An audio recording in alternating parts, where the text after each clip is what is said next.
and I've been couldn't sleep last night, so I've been going on Amazon pages looking at products and stuff. That won't help you. It won't help you. Sorry, look, the joke was going to be unprimed.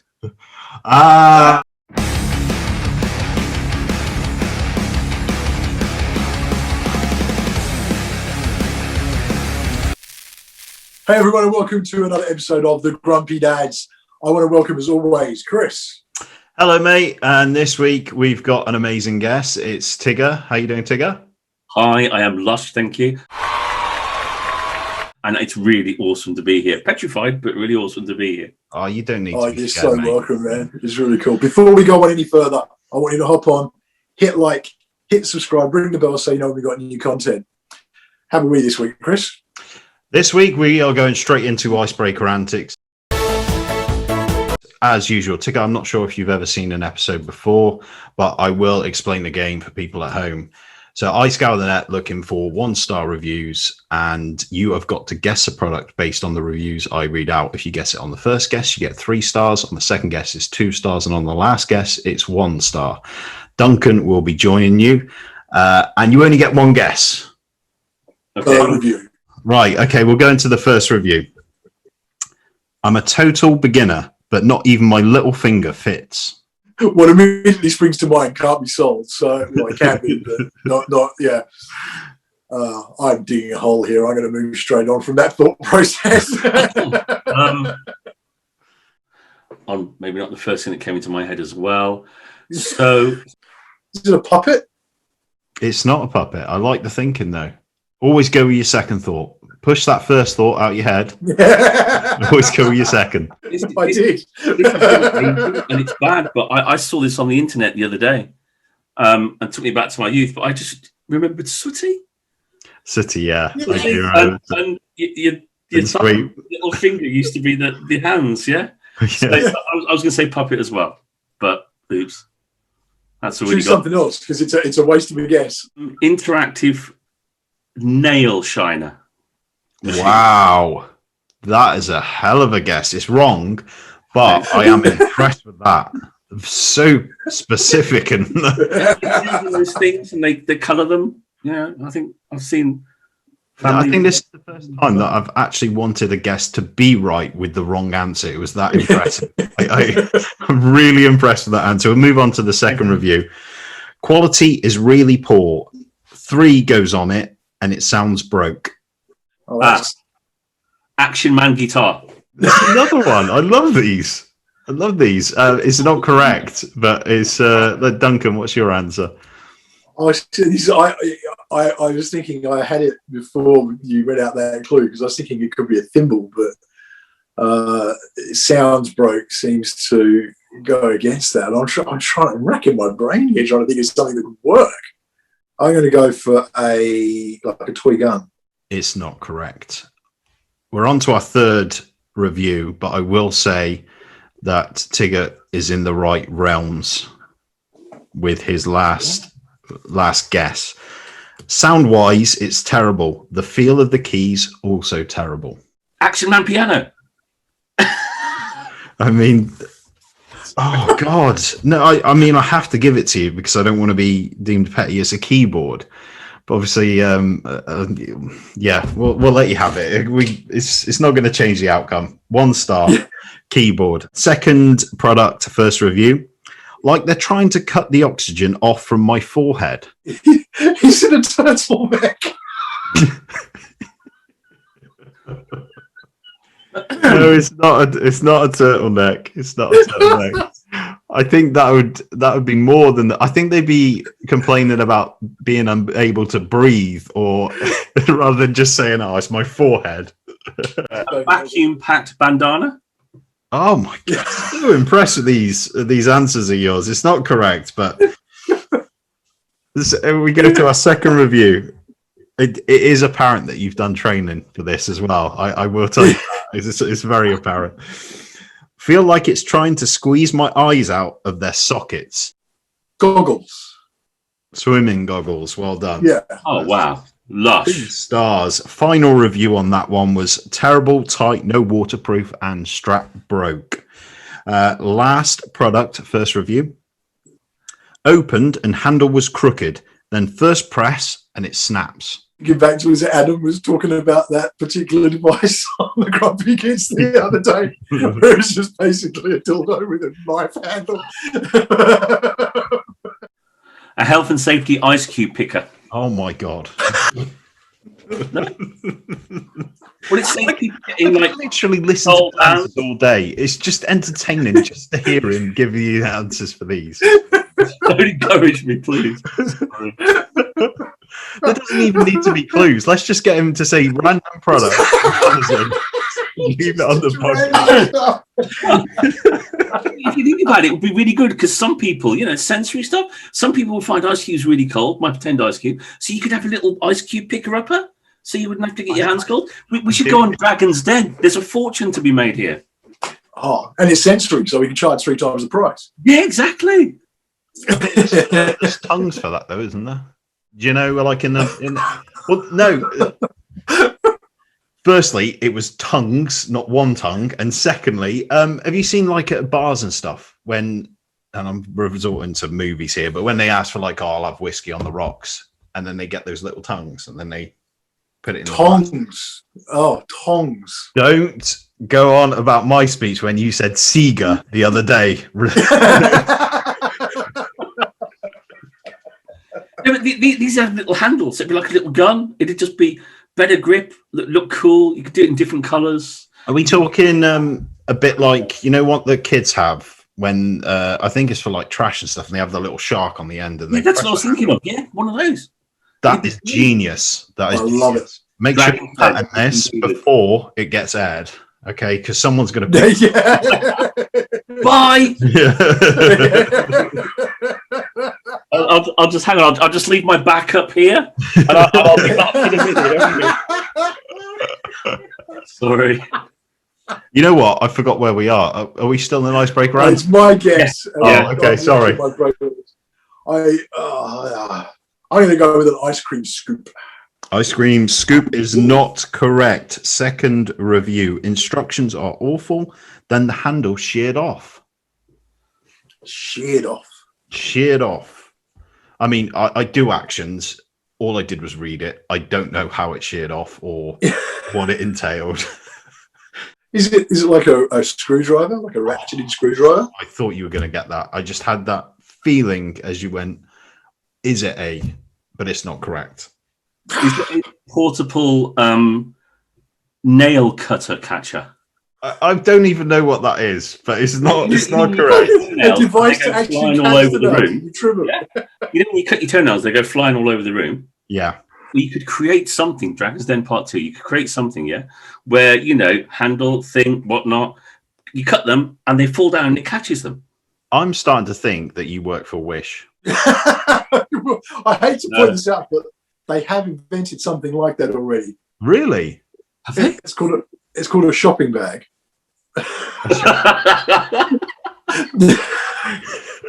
They do sensory version. It's a sensory shopping bag. Sorry. Okay, we'll move on to the third review. Stepped on it as instructed, and first pump and the base snapped. Inflatable Lego brick pumper upper. Oh God, I don't even. What? Say that again. Inflatable. I know it's wrong, but I just want to hear it again. You have an inflatable Lego brick, stepping on it. So you need a pump in order to get it to inflate. So it's an inflatable Lego brick pumper upper. You know what? I'm going to give him. I mean, it's only 1 star. Inflation, clearly like a foot pump. Inflation. Yeah. I mean, that was the short answer, but I do prefer Tigger's. Tigger's is just. Yeah. I don't know where Lego came into it, but it's. It was the stepping. That was from the stepping on. Yeah. Okay. Away from that, is there such a thing as an inflatable Lego brick? I'm interested. I've no idea. I'm searching. We'll go to Dr. Google for a. Imagine that. I mean, we've come up with some great ideas. Because imagine that, like in summer, you chuck out the inflatable bricks and the kids and build a house, and I'd love that. Now you can get the rubber ones. The giant rubber Lego bricks. Outdoor Lego man, inflatable for varied uses. This sounds like the Dixie one all over again. What's the picture though? Sorry, it's in Alabama.com. Oh, of course it is. They sell everything. They are like the parent of Wish. They do everything. I've never heard of them before. You can apparently get an inflatable Lego man. So it's Really? close. It's close. We are going to move on to our second part of Icebreaker Antics. Crazy questions, random questions that we want your opinion on. The first question is, do you eat food past its expiry date if it looks and smells fine? Yeah. Yeah. I think that was a yes or no, and I can't believe I've That's the shortest one. Yeah. And next question. Oh, seriously, there are certain things that they're going to be like tin foods, especially. You know they're going to outlast whatever they're used by now. You always check it, but it doesn't come. My kids just eat everything like Hoovers anyway, so it's like the chances of there being anything moving past its sell-by date is very slim. Yeah. Well, yeah. I'll put a little twist on it. Would you serve it to, say, guests that came over? Yeah. No, I've watched Monty Python's The Meaning of Life. The idea of serving the tin salmon and killing everyone at the table, I couldn't do it. Maybe not. I might say to them, but I don't know, because I think you might talk my videos at some point. I'm the guy that had custard, tiffin, and gravy. What's tiffin? It works. Oh, wait. I mean, I asked what tiffin was, but you said gravy at the end of that, didn't you? Yeah. Gravy and custard? Yeah. Oh. It works. Put a link to the link to that video, because I'm going to be... We will link that, because that's... It works. Was there any vomiting involved, or do we have to put a disclosure on before we... It really does work. It really does work. Sunday dinner, had the main course. Okay, the family, I kind of look at me now and again, I must confess, partners, family and so on. Went there.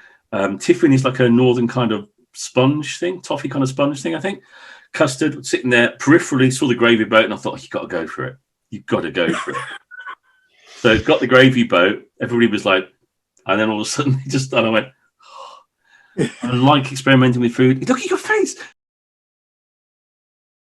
And it works, though. It really does work. I hate custard. I despise it. I can't eat it, but I may make a separate video just to show my reaction to eating it. Did you say it was with sponge or a type? Yeah, it's like a chocolatey toffee sponge thing. I'm not very good at. Okay. I will make a video, but we will put the description. This is where we lose all our viewers now, because everybody wants to see everyone's going to go gravy. Right, that's the end of this week's show. See you later. You're obviously on the channel now. All right, so we're going to cut in here, because we couldn't believe that anyone would combine custard and gravy alone, let alone adding cake to it. And we thought we had to try this. And we thought the best way to do it was we'd film our reactions and we'd stick it on here so you can see as well. So, Chris, what have you got there? I think it looks like it. Oh, the smell. I've just gone in. You think it have a different smell, but it just smells like custard and gravy rather than combined. It doesn't look good either. It's I don't know if you can see it. That just... I've got mine ready to assemble. I've got it's actually a sticky toffee pudding. I couldn't find a caramel tiffin, which is what he said it was. But I've got the custard, so I'll add a bit of that. That's okay so far. This is the key part, which is the gravy. So, I can't believe I'm doing this. I'm breaking keto to do this, damn it. All right, the gravy. That's commitment. That's commitment. Oh, committed. Being committed. Oh, it stinks. All I can smell is the gravy. It's all. Oh. Are we doing that? All right, let me go to the mouth. I can't believe I'm doing this. Oh, God.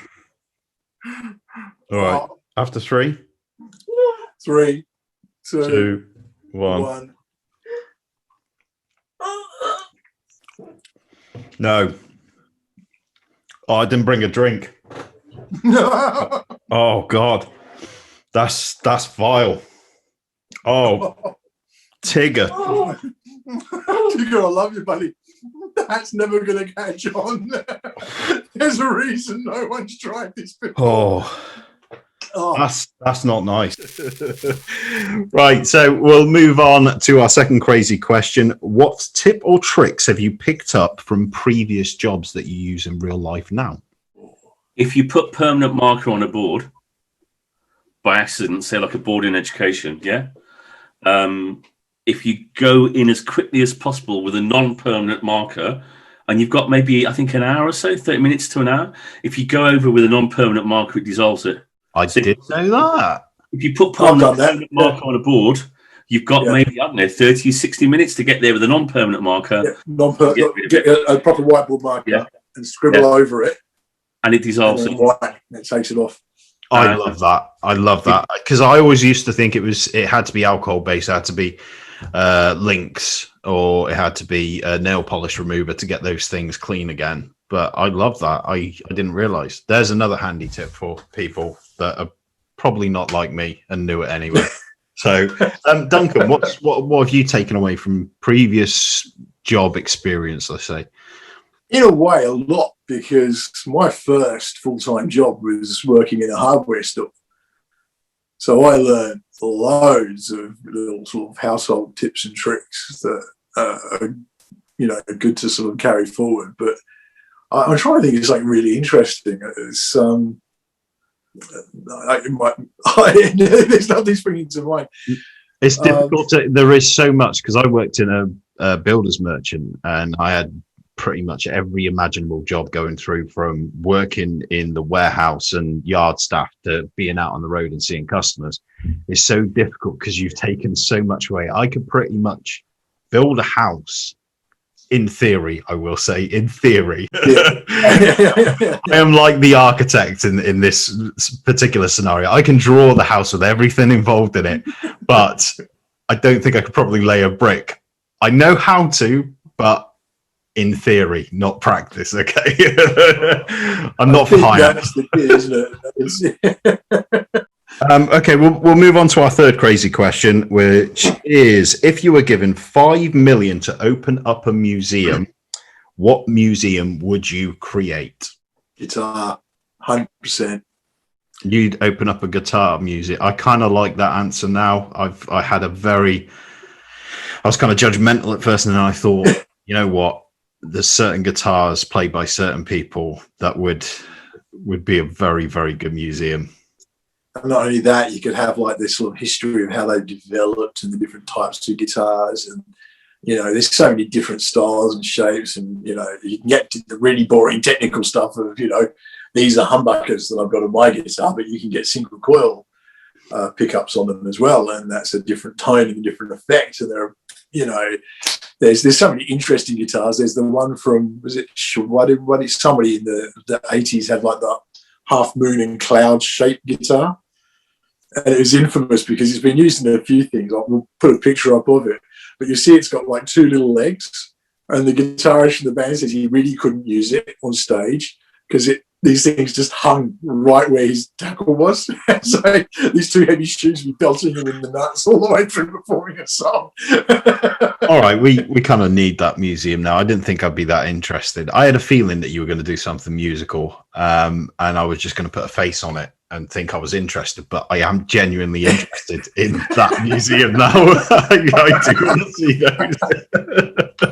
I was going to be polite, but this is honesty. I want to go to that museum.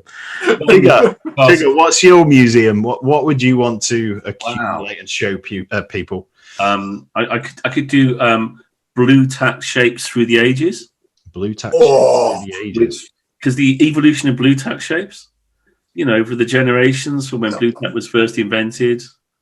I love this whole thing with you and Blu-tac. I watched your Blu-tac shapes, and we could frame them. We could make them interactive. You could come in. Have famous people leave their thumbprints in Blu-tac. Blu-tac Walk of Fame. I love it. I'm frantically thinking. My My first idea was Marks and Spencer's underpants for the ages, and I thought, no, that's not going to work. That's not going to work at all. Really isn't going to work. No. And then I thought how to decorate a room using John Lewis furniture, and I thought, no, that's not going to work either. Sorry. I thought, no, that's not going to work either. And then I did think about how sorry, I'm a geek, right? How to grind telescope lenses through the edges. That popped into my head as well. You asked, sorry. But the last one I've got to... I think we need to invest in Tigger. Right. I think we need to invest in whatever spare money. We've got to get him out there. It's like that, you see the crazy Japanese inventions, like hats with cameras all the way around and all that kind of stuff. Yeah. But it's like, you can throw 50 crazy ideas out there. One of them's genius, but he's come up with at least 10 in the last 15 minutes. It's kind of scarily liberating because I don't get the chance to be this Tiggery bouncy-ish. I'm always talking about this, we're talking about other stuff, we're talking about serious stuff. I'm thinking, hey, whoa, do what you want. This is lush. Why do you think we started this podcast? No, this is strangely, scarily liberating. And I'm thinking, yeah, this is brilliant. Yeah, Blu-tac for the interactiveness is incredible. The sensory base is incredible. We could try and get we could have the world record attempt of the biggest piece of Blu-tac and how many people mold it into a sensory shape. It's just limitless. It goes on and on and on. And Blu-tac would give us more money over the years. They'd bring out special sensory packs as well. We're going to have to do that one, aren't we? I've got an entire business plan. I saw your video on Blu-tac being like almost a socially acceptable stim, and it was something that you find out. I thought it was genius, and I love that you take these things that are just everyday things. Masking, yeah, a bit about masking, and I thought, okay, I've hidden my autistic identity for the 3 decades that I've been alive. Okay, it's longer than 3 decades, but and so I just thought to myself, I can remember when I taught, I'd always nick this. I'd go to places, I'd steal some. Well, that's Blu-tac. I love that. And I thought, doing this with Blu-tac, nobody looks. Sitting there with my llama tool and doing that, or sitting there, so I've got them all around me, yeah, sitting there with my Yoda and sitting there doing this and smelling it, or almost maybe not acceptable. I forget where I put my Albus oil now. But it's just like people would stare, but they don't when you do this. And I thought, oh my God, am I masking when I do this? Am I masking my identity still? Because this is a socially acceptable thing. So I'm still thinking about that. Do you know what? I'm still drawn to it though. Because I bought all these new things, or summer presents and that, but I'm still drawn to Blu-tac. I'm so familiar with it. It has become a bit more acceptable because you said it when you're doing it with Blu-tac, nobody would bat an eyelid. But I think they would bat an eyelid if it was Baby Yoda, but not in the way that you think it would have done, say, 10, 15 years ago. Well, yeah. People are like, now they look at you and they're thinking, well, in fact, I had the same thought. Where did you get that Baby Yoda? Yeah. Where did you get it? How much was it? How fast did it come? I can remember when, if I was a geek at school and even when Star Wars came out, you still got battered. Yeah. Star Wars was kind of cool, but I remember going to school with, oh my God, I had the Star Wars ruler and the pencil set and the eraser, and I had science fiction magazines, and I'd take the covers off and put them as covers on my exercise books and so on. The kids were like going, do you know what I mean? But now, if you don't go to school with a Marvel outfit on, or like in Captain America or the Hulk or Batman, then you're the odd one out. And I find that progression fascinating. I want to dodge back. Your llama. Llama, does it have a name? Oh, no. I only got it the other day. I have an amazing kind of stepdaughter to be, and she's got one in a car. And the minute I sat in the car, I went, whoa, totally drawn to it, get it out. It reminds me of that crunchy white chocolate bar you can buy. But it tastes really foul, so don't. Right? And I just say, and when we go places, I just sit in the car doing this and flying with it and waving at other drivers and just a little world of my own. I have a name for it. Don't do it. Please don't do it. I know what you're thinking. Oh, I love this. I've never had a chance to do it, and I can actually get the name out there. Do it. Baraka. Oh, it wasn't. I was expecting Dala. Oh, no. Baraka Llama. Okay. I'll drop him an email and see what he thinks. Baraka Llama. Well, I've got the Hulk fist. Where's the Hulk fist? Oh, Go on, come on. Did that come with the Dixie one? A Hulk fist with the Dixie bomb. Yeah, it came on top, right? Which should have been an indication. I was expecting these kind of like the ones you buy in the shop. I was too. I was You're like, expecting that whole thing. Yeah. I mean, we're not going to show this, but I just indicated it was for fist in there, so we are definitely not going to show that. Oh God! Yeah. Normal service will be resumed soon. I'm legging it. Yeah. Sorry. Well, we've kind of moved into the main part of the podcast, so I won't introduce it again. I'll say thank you for coming on and joining us today. We really do appreciate our guests coming onto the channel and talking to us. You run a wonderful, wonderful YouTube channel.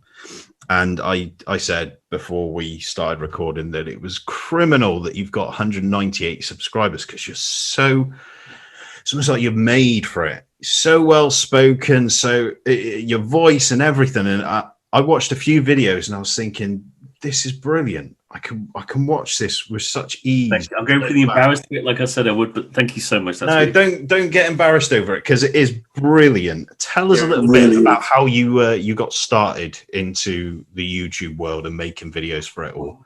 So okay, I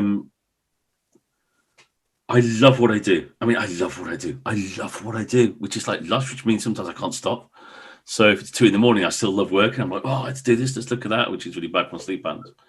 But so I'd worked for like 30 odd years as a professional in the world of like autistic individuals and neurodiverse individuals and so on. And then went freelance 8 years ago and then was doing okay, doing the conference runs, enjoying going around Britain, training, conferencing, doing stuff. And then, of course, everything changed. I'd ignored this social media online kind of world because I was petrified of it. I mean, petrified, yeah? I make jokes, but, you know, I think I made a joke when we first met, and I didn't know I was bald till I saw the first video, you know, that kind of stuff. Yeah? I look and see this old guy with a strange voice and who says a lot, and sometimes can't sit still and sometimes sits and all these things. Oh, God. So I realized I had to keep my mind busy because everything had stopped, and if my mind's not busy, I'm in trouble. So I saw what some other friends were doing across the country, and I thought, okay, let's just see if I can get a bit of my passion out there. And I thought, let's have a go. And it started off with, and it was supposed to be like an information thing for parents, and colleagues and so on. It was, hi, this is Neurotribes. It's a really good book. I read it in 2015. Blah blah. I did that, and then as the videos progressed, and I talked about, I think, sensory issues and so on, one momentous event happened, and that was me in a back garden at Dogwalls, having real issues with the first lockdown, having major issues with the first lockdown, realizing I was stressed, I was angry, I was anxious, and thinking, I'm sensory overloaded. That's interesting. I've got real problems with communication interaction. That's interesting. Whenever I open my gob, I seem to be really getting myself into trouble and making everybody else really upset. That's it. I'm just thinking, I've got communication interaction. I've got sensory-based stuff. I like food combinations. Trust me, gravy and custard does work, yeah? And I just stopped and I suddenly thought, after 30-odd years of working in this gorgeous community, I mean, you know, early years, education, respite, care, everything, I just suddenly stood there and I went, you're autistic. And it was like, and then the next sentence is, well, God, that explains everything. The meltdowns, the shutdowns, the precision, the fact that if you put my clothes on a non-wooden coat hanger, I don't like it. And sometimes I hide that, sometimes I don't. I'm being much more open now. And that's what the video has become. It's me going, and sometimes a bit more openly than I expect. It's me going, hi. This is, and they've morphed into, this is my journey. And so what I try and do is I went on a business course because it was free during the summer, and it was, you should plan this and you should plan that. And I think I can't. They've got to come from the soul, literally the day before or on the day I record them. So they often are, you know, oh, this is what I'm thinking about. This is what I'm feeling. Like the Blu-tac one was a recent one. This is what I want to do. And they've just become an old guy realizing he is awesomely autistic, recognizing my neurokin across the globe, and exploring that revelation and then trying to learn about my true identity. And in the process of that, I'm exploring masking and, and sharing things like, which I think other people might think funny. There's a video about, I like walking around a particular lake in Cornwall, Sibley Back, and we'd always go there. And to me, the whole thing's perfection. There's a coffee shop there. God, yeah. Right. You go there, you walk that way around, you finish. I know every turn, nook, cranny, all the rest of it. It's brilliant. One day we got there and we walked that way. And I was like, whoa, what are you doing? And it was like, we're going that way today. I went, hey, nobody told me. And I'm panicking. I'm like, whoa, no, nobody said anything. We always go that way. So for the first 10 minutes of that walk, I am Mr. Grumpy Tigger, not saying anything, processing it like that. And those things I've now begun to realize I want to and need to go that way. But if somebody tells me in advance I'm going that way, I can process it. I'm thinking, this is what I've done for a job for years. This is really interesting because it plays. I'm recently, my next video on BDO Dad is going to be on it, is the polyvagal system and the way that works with the sense of danger and how that gets misinterpreted. And that's exactly it. It's not, we don't realize it's not just that I want it this way because that's the way it's always been. It's actually triggering. I am unfamiliar with this, therefore it presents a danger to me. Yeah. And it all plays into it. It's so interesting. And it's traumatic. But if you say to somebody, can we go this way? It's like, excuse me? Really? I remember once we were going somewhere, going to see some friends. And because I'm of a generation, I do like singing Star Wars. I think I started whistling or humming the theme from the Emperor's March, whatever it is, in The Empire Strikes Back. The proper number 2 movie, so to speak, if you see what I mean. I don't like the prequels. Yes. I'm going to get to hate now that one. Sorry. And somebody said to me, "Oi, that's it now. We're not doing that all the way there, okay?" And I thought, I'm not doing this for a joke. I'm anxious about meeting people even though I know who they are. This is a way I'm calming myself. My daughter does this. She sings as her stimming. And the more nervous she gets, the louder it gets. And I said this before, the blessing we have now is that she's actually started to learn to actually start on the right note, because her singing style used to be that she start and then find the note. So it's like, it was just, as a musician, I can get that. Torture. But that's her stim. That's what she does. And when she's nervous because she starts singing and playing with her hair, which I just get jealous of. We used to have this a lot with my son. We're going back to when he was, I think he was 3 or 4 years old, and I pick him up from nursery and we drive into our estate, and there used to be a little mini roundabout, and it kind of looped around in both directions. You can get to it left or right. Now, if I turned right, my son would have a meltdown in the back of the car on the spot. He would scream, cry, shout. He'd be the Tasmanian devil in his car seat in the back of my car if I turned right. Always wanted to go left. And at that stage, he wasn't, his language was very underdeveloped. So he would be going left, left, left, left, left. That's all he would be saying as we're driving up to that mini roundabout. And it was difficult to understand, but you did it to make sure that he felt good about it. Never understood why, and he's grown out of it now, which is nice, because he used to do it with his shoes as well. So the videos, they're kind of me exploring me, but they're also kind of me telling other people about me, with a view to, I hope that it'll help their interactions with their family members and loved ones and so on. And to be honest, I think my loved ones watch it and they learn. They just go, that's why he does it. Right, didn't know. Do you know what I mean? So that it's got a multitude of uses. But I must confess, I do them. I do edit them. I do them on the phone and edit them. But that's it. I send them out and I do not watch them again because I hate it. And sometimes, people come back to me and say, you told people that you do this and that, and you've got 38 white T-shirts, all the same size from the same shop. Have I? Yeah, I have, actually. It helps us, doesn't it? It's helping. I have to say the video's helping me a lot, because it makes me sit down and think, why am I doing this? And a lot of why am I doing this is going through my mind all the time at the moment. Why do I have Blu-tac? Why can't I stop my mind from thinking at night? Why do I have to go to sleep with music on? Why am I that scared? Because we're going the wrong way around the lake, and yet everybody else is thinking, what is he on? And it's explorative, isn't it? And it's learning. And so... And it's I love it. I love the way you do your videos, though. And it's like how you speak now. is because you explain in such a calm and composed way, and for everybody to understand. It's not invasive. You kind of say, like the coat hanger one, and you went into tiny little details, and it was kind of, so that's why. And I obviously I understood it before with my son, but for somebody who doesn't know about that particular world, it was such a well-spoken and thought-out video for them to go, okay, I get it now. But you see a lot of these videos, and even when it becomes to, say, written text or Twitter or Facebook, when they trying to explain it over a word format, they become a bit more invasive with it. But your videos are very, very soft, thought out, instructive. I love that about the videos that you put on your channel. Thank you. I'm still getting embarrassed. I can't spell. I hate writing. Whenever I do presentation work, if I haven't got my visual aid there myself, which is my PowerPoint, I'm always stuck. My brain's going off on tangents and stuff. But no, I have to say, a year ago, if somebody had said to me, you will be doing videos and sharing who you are, I would have gone, nope, I won't, because I won't. And I can't do the long word thing and all the rest of it. So I guess it is simple, you know. That helps it. When you're not overcomplicating it with ridiculous words, it just makes it more accessible. We spend quite a lot of time on social media and stuff, and we obviously come across those trolls and stuff like that. And I saw a gent yesterday who was disabled, cerebral palsy, I think he had, and he was in his wheelchair, and he was live. It was his birthday, and he's quite big on TikTok.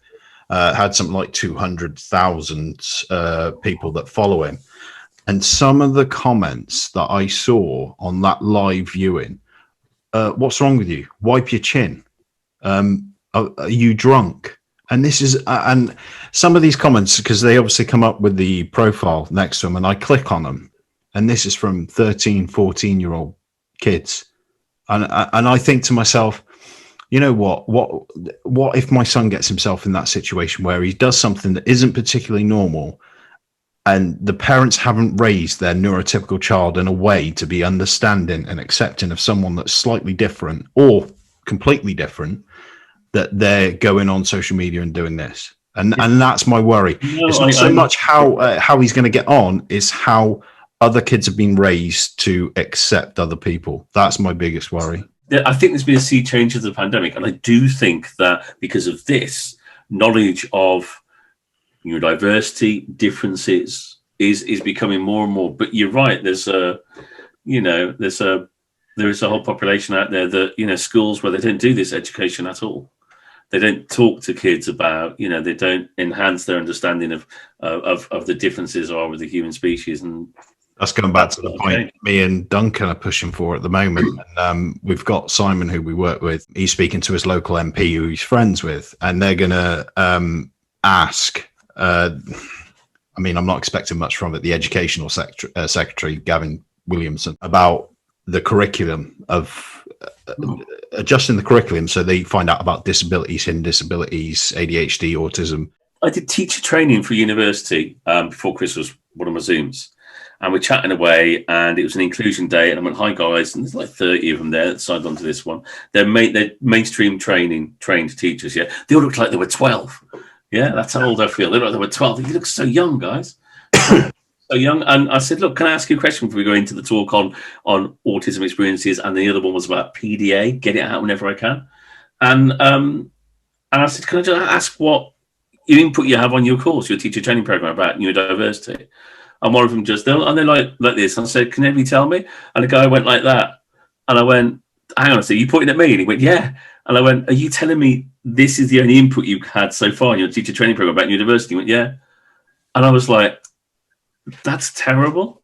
We said that if they introduce this curriculum where from the first year in primary school all the way up till secondary, if they taught on the curriculum about disabilities, hidden disabilities, and mental health and everything, we'd have a generation of people coming through from the ages of 16 upwards, knowing that, it goes back to that analogy of when someone sees a child screaming in the supermarket and they have no idea, and that boisterous Brit that we're perceived to be in this country, where they turn around and say, oh, it's a naughty kid, give him a smack on the arse, he'll know. We wouldn't, that new generation would look at that child in a different way. They would give them space.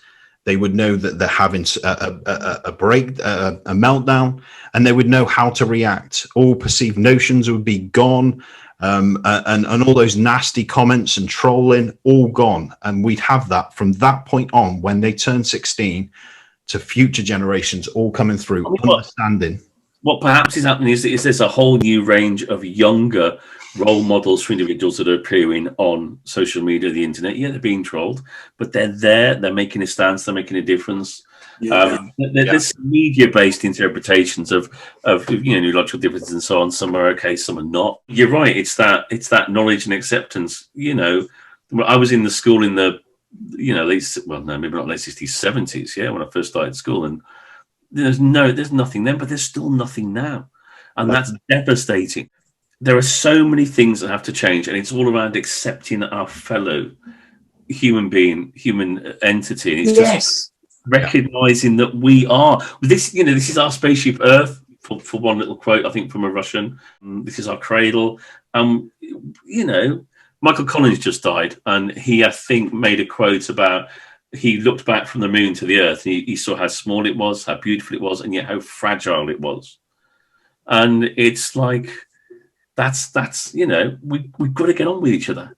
And so the battle I've chosen to do as we are is listen, accept that person for their neurotype, for their awesomeness, for what they can give back to society, and because their different way of looking at things is why you've got a computer, why you've got a car, why you've got a television, why you've got X, Y, and Z, and why there will be so many more awesome things in the future too. Because, that's exactly right. Stepping outside that box and seeing all those different perspectives. That's something that I can't step outside of my neurotypical brain, because that's who I am. In the same way that you can't expect somebody else to step out of their neurodiverse brain, because that's the way they are. Yeah, but I love it. I've discovered so many comedians who I really love are autistic or have a neurodiversity of some sort, and it's actually in that different way of looking at the world that their humour comes, because they just see it in a different way, and it makes it funny. And it's sweet. You don't even think until they've actually broke the joke, do you? A lot of times you turn around and you're laughing and you go, oh yeah. Exactly. I never thought of it that way.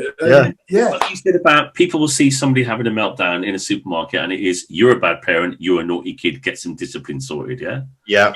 And yet, so theoretically articulate and able to communicate, Tigger bounces along and does a video. And I'm trying to say in a way that I hope is understood by some, that there are those of us who have exactly the same meltdown, but we have to control it. So just because you go left instead of right, I am screaming in my brain. But I've learned over the years to mask it and control it. And if I, in an articulate way, can say to somebody, I know what he's going through. I know what he's going through because I'm screaming in my brain. He is going through this. Please understand that. And then, there are loads of us out there doing the same, and it's gorgeous, and it is changing people's perceptions and understanding, and it's the inclusion bit, and I know they've just had, Autism Awareness Day, and, the beef now is awareness. You can be aware and do nothing, so being aware is useless, You've got to do something about it, you've got to be accepting, you've got to be inclusive, you've got to talk, you've got to create dialogue, you've got to learn from each other. And that's what I'm really passionate about. And at the same time now, I'm learning so much more about me, which is gorgeous. I think one of the frustrating things is that when you said about the parent that said, well, that's a bad parent, that's a naughty kid. We got out of our way to inform people. And I think the majority of the time we do that on social media. Yeah. The issue is I think people that say that and say it in a way that other people can hear, they're so far removed from what we do. I think even if they came across a video that we did, it would be off within 3 seconds, and they are so dumbed down and after mundane entertainment. I think I'd call them Harry Hill fans or something, unless it's something ridiculous. They don't want to be educated. They don't want to be informed. And this is why the education is a hugely important part, is because it would be mandatory. think if you educate, if you start young with young individuals, telling them about how awesome, neurodiverse brains are, you're onto a winner. But I also think that media plays a definite part, and I think that the media representation of the inclusivity of our society, whether it and the rights of all, the right genders, races, gender types and so on, neural types and so on. I do think the media could play a bit of a better role there as well. I mean, I was there when Rain Man came out, an autistic savant is what the film was all about. That's old now, yeah. And you just had that recent music video, which did an incredible amount of damage. And but so I'm an optimist at heart. I've got to be. But you're right. You're so right. And again, children, before their minds get polluted, if you sit down and you say to them, "Hey, this person can smell. This person can hear. This person can see. This person can see patterns there you can't. They'd like to tell you about it. This person loves ordering things. This person loves Blu-tac. Guess, let's talk about it." Boom! You're into a culture that is growing of acceptance. I see those individuals, the damaging individuals, as a virus to our society, because as any virus is, it continues to grow, and these people procreate and they teach these bad lessons and they pass them on to future generations. And this just doesn't go down to a disability or being that way. It could be racism, it could be unaccepting of people, it could be how you perceive your neighbor and how you are interacting with people. We're talking like 20, 25, 30 years ago. I mean, even my dad, he's a lovely fella, but he is a typical Brit, and he was in fair play to him now, he is different than what he was 20, 30 years ago, because he was talking 20, 30 years ago that he would punch a teacher for getting on his nerves and saying something about his kids. You definitely can't do that now. You can't do that now. But this is what these generations are doing at the moment, is they're passing on these bad values, giving them false pride that violence is the answer. Don't be accepting, and that your pride is absolutely everything. But it's like, we're not talking about emotions. We're not talking about self-resilience. We're not talking, you're not supposed to cry as a bloke, they say, yeah? You're not to show a range of emotions, and it goes on and on. It is a fundamental change, and I do totally agree with you. Education could play a huge part in this, because you're educating very, very young. Well, I think I'm going to potentially be not ridiculed, but it needs to be from both sides. What I've really appreciated about you, Tigger, is that you engage with everybody. And I mean, Chris knows what I'm talking about, because I've had a recent interaction with someone. I'm not going to name and shame or anything like that, but they really intensely dislike the fact that I'm a parent, not an actually autistic person myself, or I don't actually have a learning disability. And it's almost like everything that I do is I get it, invalidated because I'm a neurotypical. I'm only neurodiverse adjacent, if you like. And what I really love about, guys like yourself, and thankfully I know most people like this, is it's a bridge that when you build a bridge, you kind of both have to be able to walk across it. Yeah. It's not always about walking from one side. And you do that with a real passion and intensity. But it's joyous. You've got a joy about you, and it comes across. Exclude people. You're doing as much damage, are you not? If you want inclusiveness and you exclude somebody, I don't get that. So I mean, I saw all over Autism Awareness Week and Day and so on. There were people putting puzzle pieces up and so on. And then people, jumping on that. I understand the fire. I am not a puzzle piece. There's not something missing from me. I am a gorgeous whole. But if you don't know that, then I got involved in some and said, look, I'm not going to do the very powerful hate speech that you've had and so on. Hey, here's some Facebook pages now that are really cool. This is why people don't. And one person got back to me and said, you're one of the few that's actually written, hi, really sorry you're getting all this stuff. And thank you for the education bit. But then I look at the other side, when you're marginalised, when you're picked upon, when you're ignored, when you exist in a society that demeans you, then you are angry as well. So I think I see both sides very much so. Yeah, I genuinely agree with you. The passion comes, and that fire, anger comes from, you know, a history that's there, and I'm not desensitized to that, and I actually do really appreciate it. But I just say, it's so good though, isn't he? He's inviting. Yes, that's exactly it. The way to when I spoke to you about it, and even when you're speaking now, I want to engage with you. I want to ask questions. If there's something I don't know, I am not afraid to approach you and go, "Would you mind explaining it to me?" Because there is a lot, and like Duncan, we don't want to condemn people, because we, like Duncan, just perfectly explained it. Passion and anger. Sometimes you aren't going to educate people because they are going to be afraid to approach you if you're going to be fire and brimstone at them. I mean, at the moment, you know, my neurokin have been at a considerable disadvantage on this planet over centuries, and misinterpreted and loads of other things. As yet, you know, my neurokin, if I can use that term, not one I invented, I nicked it off somebody. And it's a good term, though. Yeah, it sounds like a superhero. I wish I had, but no, some awesome individual invented it instead. I love it. We don't know who, but there's a few of them that claim fame.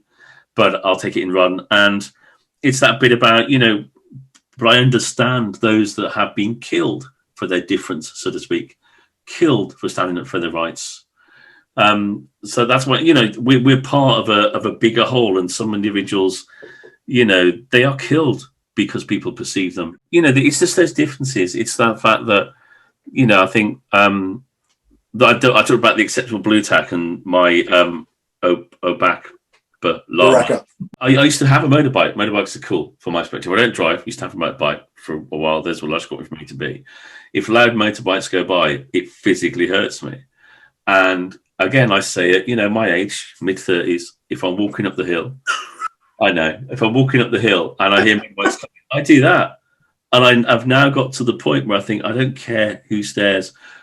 I've either got these with me, and I put them in because I get noise reduction on my like mini buds, or I just stick my fingers in my ears. And I think people are going to stare. I don't care, because I'll educate you about it if you want. So this is why I'm doing it. But also, to me, the byproduct of the bikes can be really like devastating. You know, somebody else mentioned that to me, that they use earpods. They used to have some calm music just very quietly in the background of them. They'll just use them in general, because they do that. And they're almost like you say, a socially acceptable way of doing that without having huge ear defenders on or having to do the old in your ears. I mean, there's the musicians ones that do certain frequencies there, Lush. I mean, but this is it. When you go on and you look for sensory toys, there's an awesome person I know who said, Dr. Chloe, that hey, they're not sensory toys, they're sensory tools, and I love that, because this is not a toy, this is a tool. This is not a toy, it's a tool. Yeah, and I love that bit. Thinking, oh God, I'm going to take that and run. And I think it's that bit where, you know, if you buy some ear defenders for guys at school, they're huge, bright red. They look like they've come from a building site or something. Yeah, you design them a lot better than that. Do you know what I mean? It's a lot of very token effort made, isn't there? But we're going to have to do the sensory Blu-tac.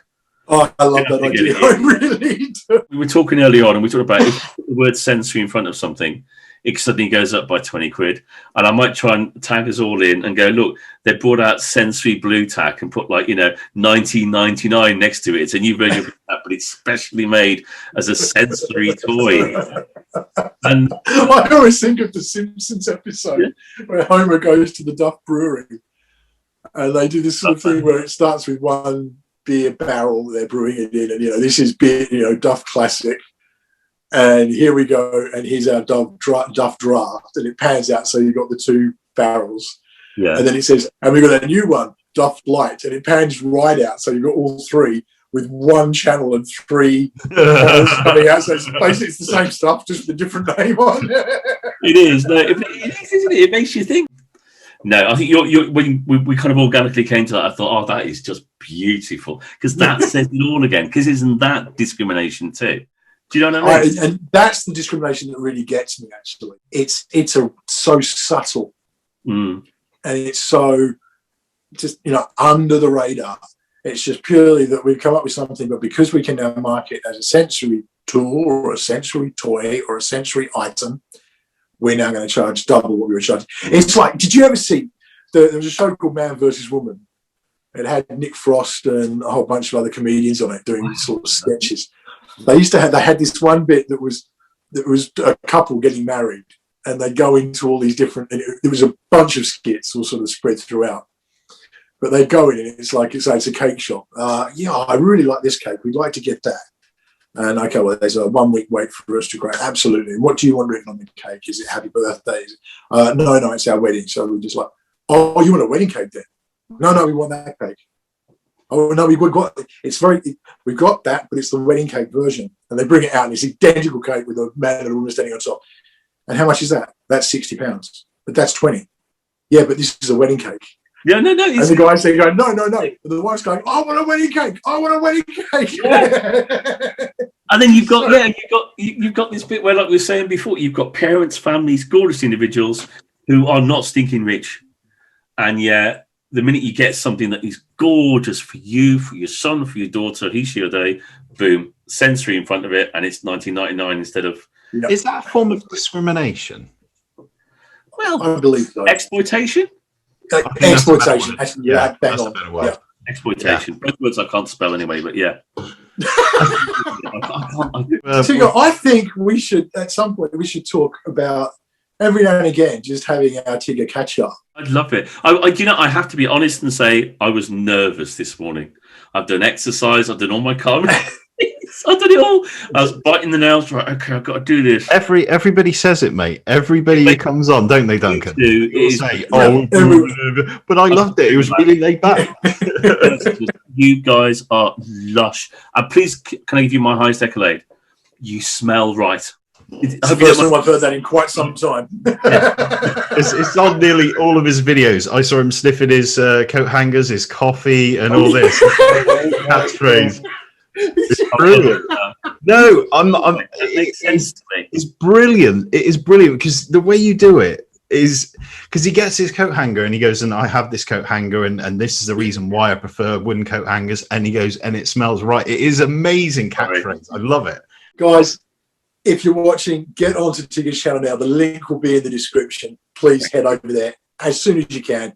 Hit subscribe on his and watch his videos because they are fantastic. And whether you're autistic yourself or whether you're somebody who's trying to learn about autism and neurodiversity and, you know, a topic close to my heart, obviously PDA, it's all on there and it is so well done. Massive, huge thanks. Thank you. If I may say so, I've got a Facebook page called the Autistic Coffee Shop with Tigger Pritchard. I share tons of stuff on there. Please join, but turn off your notifications. If I can't sleep at 4 a.m, I'm sharing. I share really cool stuff from across the globe. I love it. A bit obsessed by it. But it's really good. Again, the link we'll put it in the description. Yeah, link for that on that one. And this week, obviously, we want to thank Tigger for joining us. Thank you so much for coming on, mate. It has been a real. This episode could have been 10 times this length. Wow, guys. I want you to hop on. I want you to hit like and I want you to hit subscribe and ring the bell so you know when we've got new content. More importantly, we want to hear from you.